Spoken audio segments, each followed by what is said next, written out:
Today I'm going to be working on making a mold, silicone, clear silicone, out of this particular pattern of star that my wife has taken a liking to for her jewelry crafting. She uses star molds, sets crystals and other stones into them with UV set resin, and makes jewelry with them, pendants mostly. She makes other things, but the star is the most common. There are all kinds of star molds out there available, but they generally tend to be very shallow, relatively small, not quite the selection that somebody would want if they were, say, making jewelry. So she bought these and was using them sort of as quasi molds, coating a surface with a heat-resistant tape that's used in the resin crafting community, and then running it around the perimeter as a wall to build a dam, to then work on pouring a layer of resin that she could then set stones on top of. It made the overall thing just generally a little thicker.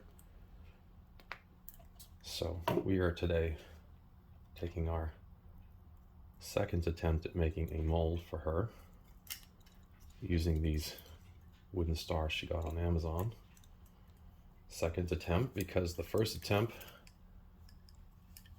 had some, rough edges on these laminations, and I did not have a ton of clean glue at the time, so I used UV set resin, sort of like a Bondo. Filled it in, set it hard,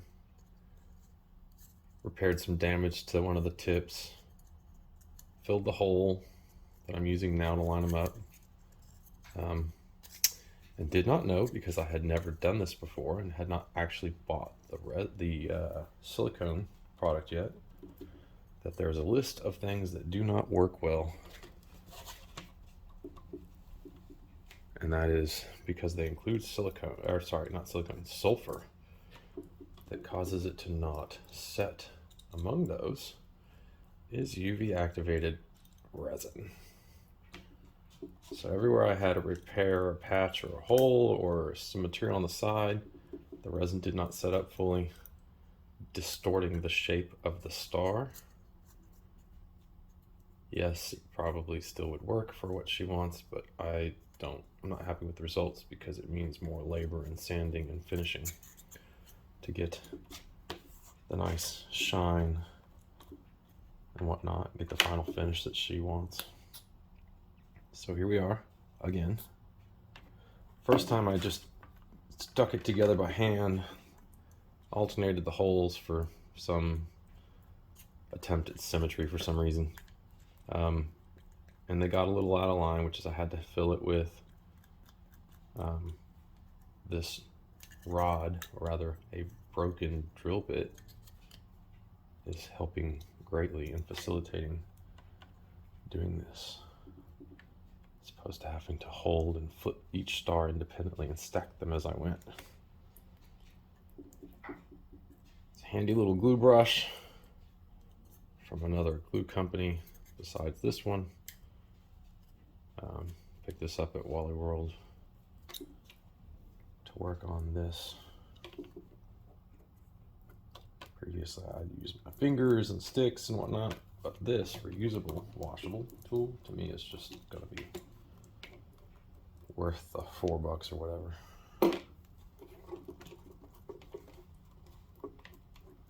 I am just applying glue to the sides so that when I line it up and clamp it, clamp it, silliness, it'll be ready for me to sand, smooth, and prep for the mold later, where I will adhere it to the bottom of a mini springform pen that I bought at Hobby Lobby. I looked at pre-built wood boxes. I mean, yeah, I could build a box, but the time and materials of cutting, shaping, adhering, and making it right just was counterproductive. So it was easier to go look for something else. Little wood boxes, things like that, they honestly cost more than the springform pan. This was $1.99. But What I can tell you is the first time I had silicone leak out from the edge here, so I'm going to seal this with hot glue before I set it. Put that off to the side. Use my table, rather my IKEA stool, to set my star straight so that the stars align.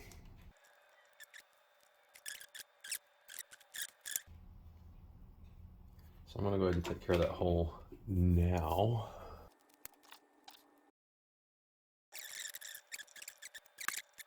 Okay, so glue's dry. A couple hours now. Should be enough for me to, well, my plug is not completely dry, but that's not going to stop me from doing what I have to do next, which is start by cleaning some of the cruddy glue off, because I want to mark my center before this thing gets jacked up from me handling it.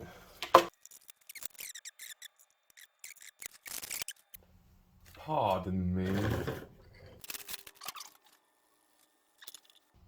And keep on trucking. So what are you doing right now? Where were you when you decided to watch a video? So this has a purpose. I mentioned it earlier, and that's to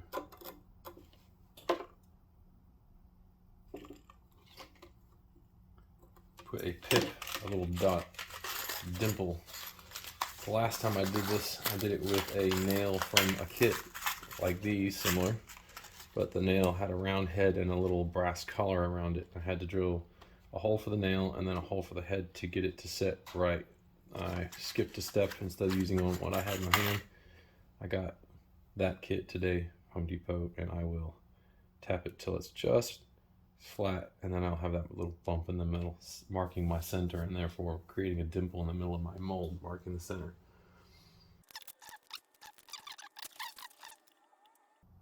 Alright, I've done my best to locate my center and pinned it down a little bit with the lock on the chuck. Here we go. That was fast. Because this was super convenient to already have a hole and whatnot, the camera's still here, I went and just grabbed my recent acquisition. I can actually push it through pretty easily, I believe. We're just going to tap it down because I don't want to.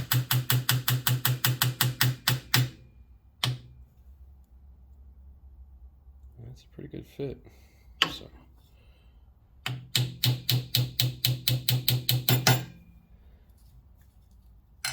Now I'm going to pull this back out, and I know that's not what it's for, but it works.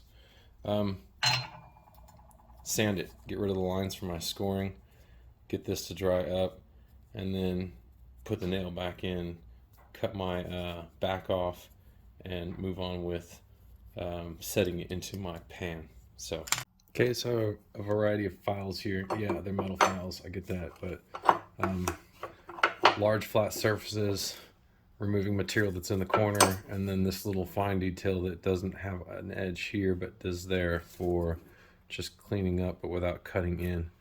And then we got 180 grit just to do this. I know it's not a lapping flat stone or anything, but for what I'm doing, this is more than sufficient.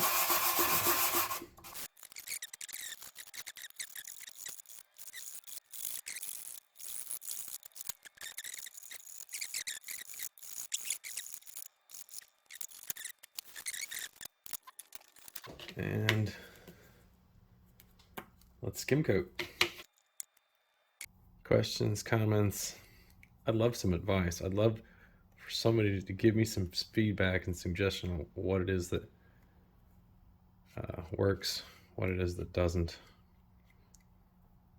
whether or not you care. I know I've had people asking me to do some videos about the tools I got in my box recently. And I plan to, but it's very hard to replicate that kind of random luck.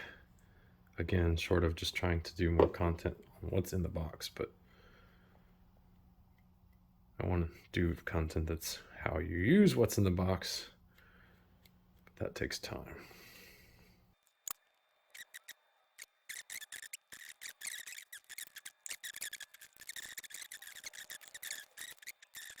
All right, I think that's it for now.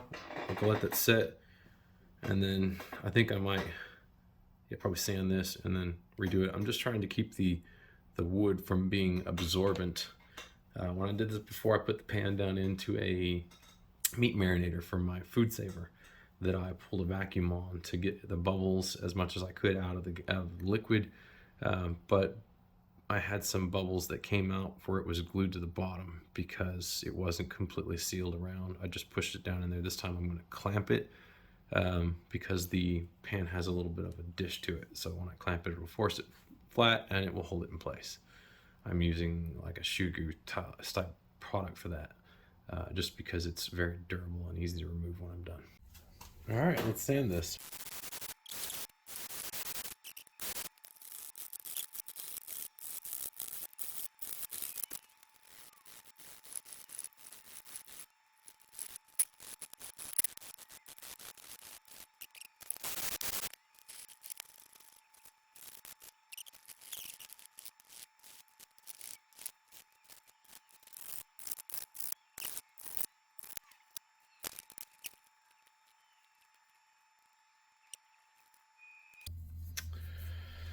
All right. This is taking a lot longer than I had hoped or expected, but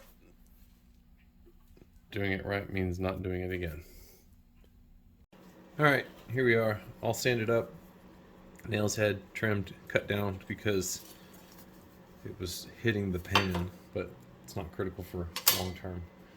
I am happening to be using a Loctite shoe glue because I happen to have some. I wasn't really happy with how it did for my shoes. I think I'm holding up, but it is as good as any other E2000 or shoe glue related product for construction adhesive. It just happens to be what I have, so it's what I'm using. It's a common theme for me.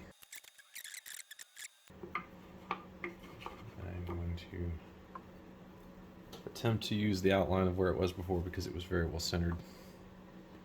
At least in my mind it was.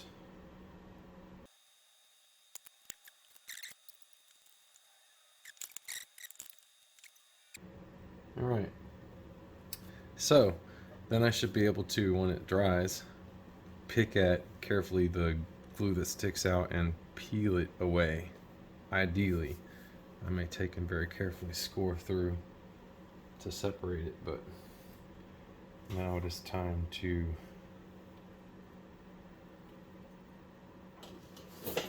just using my finger. You know, human measurement. Does it feel the same to every? It's close enough. All right, that's it for now. That was so exciting, wasn't it? All right, so it's been clamped up for most of the afternoon into the evening. I've come along and been poking at it, looking for wet glue, and it's still a little moist, but it's stiff enough for me to get this off.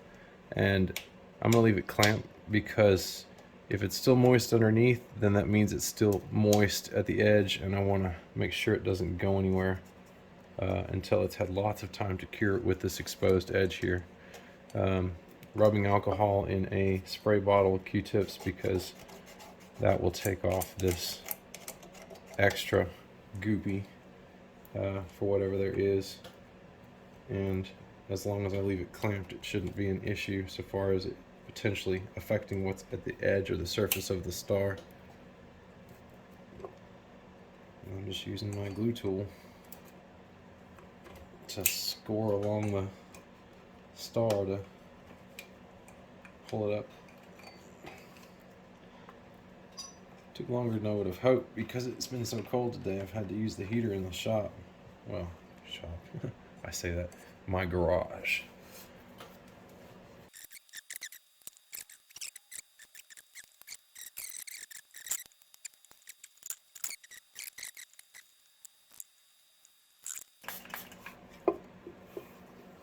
91% isopropyl alcohol. I used to order gallons of the 99% when it wasn't available in stores, but 91 works pretty well. Well, I'm really working that frame, aren't I? All over the place. I'll let that sit for a while and then maybe pop it off tonight. I don't know. I'm nervous it's going to come up, and if it does, I want to turn around and glue it right away, but I don't want to have that happen tomorrow because I'd like to have it done and have a new mold cast for her days off. She's working tonight. She'll be off for the next few days, so she'll want to craft and I'll want to have this ready for her. All right, better or worse, let's see what happens.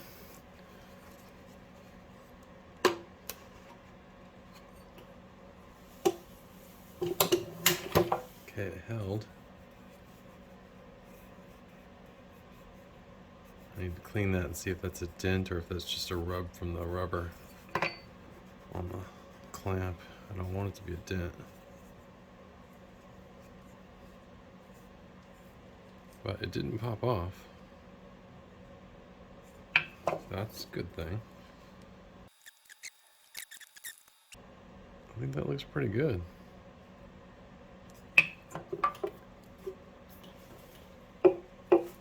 I think before I put it together, I'm going to clean up more of this residue here with a little bit of alcohol. I need some fresh Q-tips though. And then I'll bust out the hot glue gun, because like I said last time, it leaked through this crack here. You can see where it got silicone into the roll. So I'm going to attempt to seal that so that it doesn't leak somehow, but that it's still clean so the mold doesn't come all gunky from it. Alright, I'm back. Going to clean up some wipes. Got my glue gun warming up. I'm going to start off with some general purpose.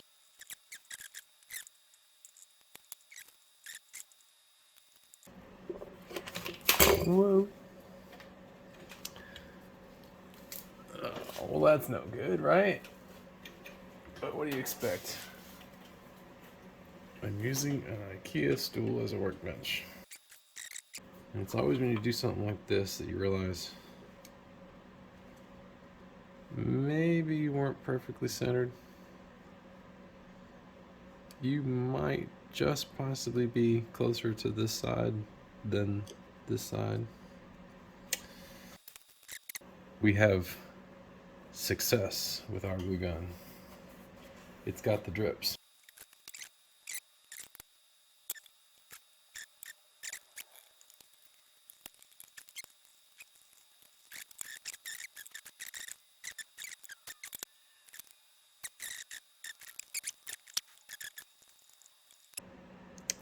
Well, I don't know if that's working, but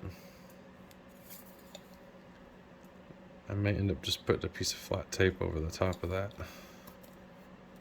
A nice clean cut piece of tape. Alright, it's not the fastest project in the world. But the more time I've spent on this, I don't think I'm going to disassemble this to use this pan again. I'll just go buy another $1.99 pan and make more cast, because I have a feeling that the silicone itself, being that it's a two-part mix and has that slightly tacky feeling to it when it's done, at least so far, maybe that was the cure, that it may need to be replaced eventually. And it sure would be handy to still have this, wouldn't it? Okay, I decided I had time this evening, so I didn't want to wait. I was going to go ahead and do this now. When you do these, this particular one, A and B, it's by weight. It's a very good idea to have a very accurate scale, something that's capable of doing tenths. Most food scales will round. You'll see it jump between grams. This is used for epoxy. I've already sprayed the silicone spray in the mold.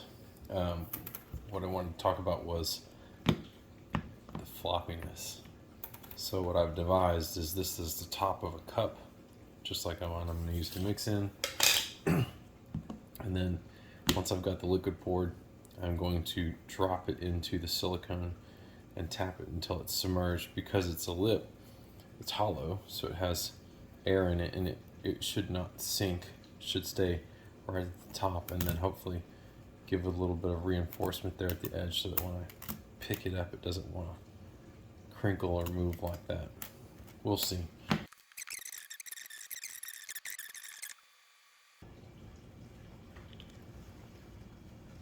$50.69.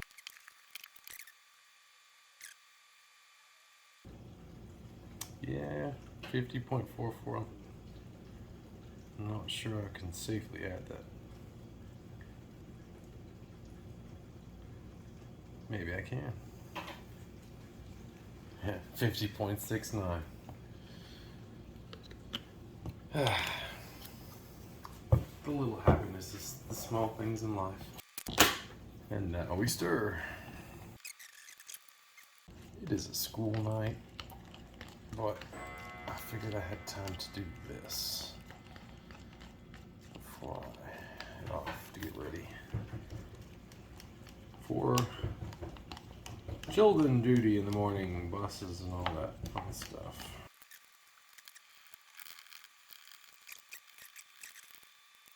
This video is going to end up being long, or I'm going to have ended up making a lot of fast forward sections.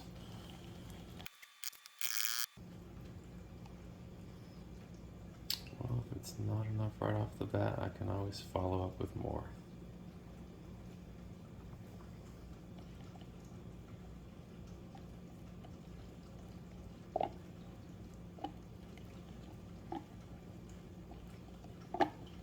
Doesn't that look lovely?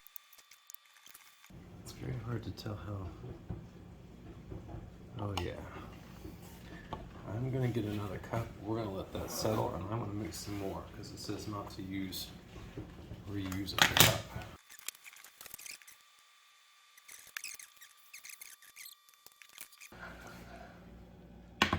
Go ahead and pop that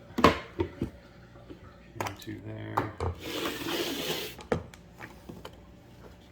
Gonna be noisy, but well, I'm gonna be stirring anyway.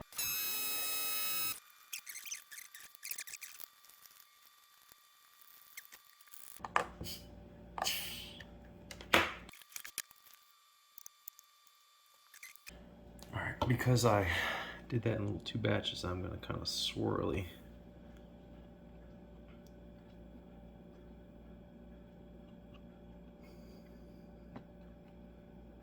This stuff has a 30-minute working window.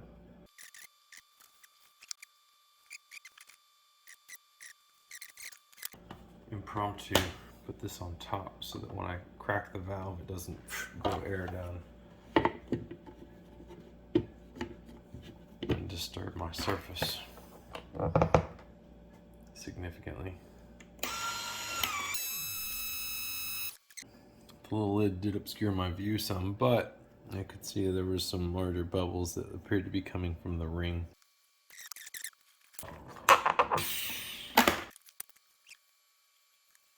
All right, into the fridge. All right, here we are the next morning. Here's my original, and my new one still not pulled yet. And some of my sewing scissors, because, well, they'll cut the silicone very well. I still did have a little bit of leaking. I guess I just didn't get the hot glue well enough. No biggie.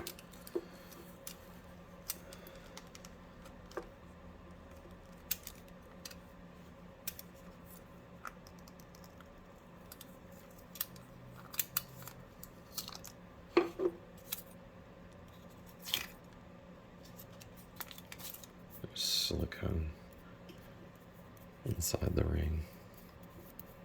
It was very, as my daughter said when I was peeling the cups from mixing this morning while she was eating breakfast, very satisfying.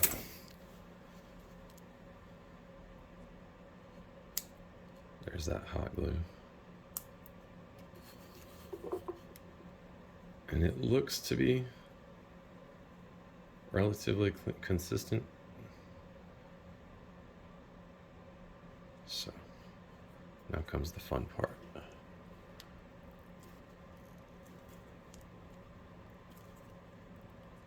The one thing I didn't think of is last time when I sprayed it with silicone, I sprayed this part out and I was able to hit the sides of the wood a little better. This time, because I had already attempted to hot glue the seam, I couldn't do that. But I think we're going to be all right. And it's very different. I can tell the plastic ring reinforced it because last time I was able to just really flex it and bend it back, but it's resisting, so I'm having to bring it out as a larger mass. You can see it separating underneath.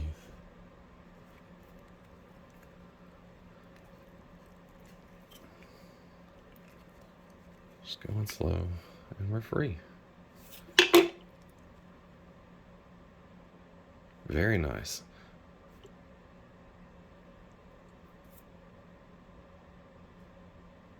I will probably put this in the oven and set it for a little while at 175, 200. This stuff is heat resistant in the first place. It's not hot enough to do anything to the ring that's in there, which didn't end up very level. It's high here and low there, but it did not affect the shape. And when I pulled this out last time, because the silicone had gotten a little bit under the edges of the star from not gluing it, not pressing and gluing it, I had stuff hanging off here that I had to worry about trimming. And then around the edge on the outside too, and at the seam. So from that perspective, it's a much cleaner result, and the bottom is definitely thicker. But how'd that happen?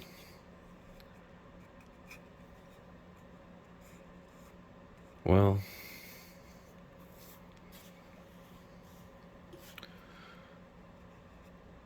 that dried further. Evidently it wasn't dry all the way before I did this, and it recessed, it sank after sanding. There might be a third one in my future. Get rid of that divot. But the main thing is that these corners, the tips, where is it? That one there didn't form all the way because of the epoxy resin, and that one was distorted too. And she doesn't really use this much depth, at least not generally. She'll use the bottom portion of it, so that was kind of like a pain. It made a raised portion, like a mountain sticking off the back. This will make a divot, which shouldn't be a big problem, honestly. She'll probably fill it in.